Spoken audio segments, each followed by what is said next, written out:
everybody, I hope you are doing well. Today we will talk about how to fix or how to solve the problem of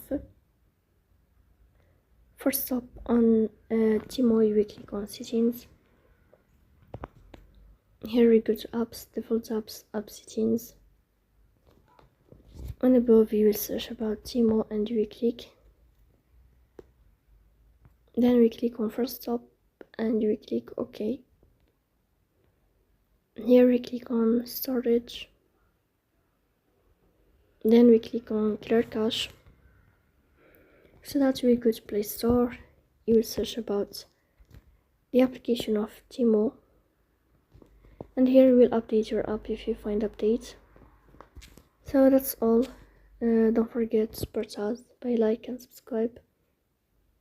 See you next time in another video, and thank you for watching.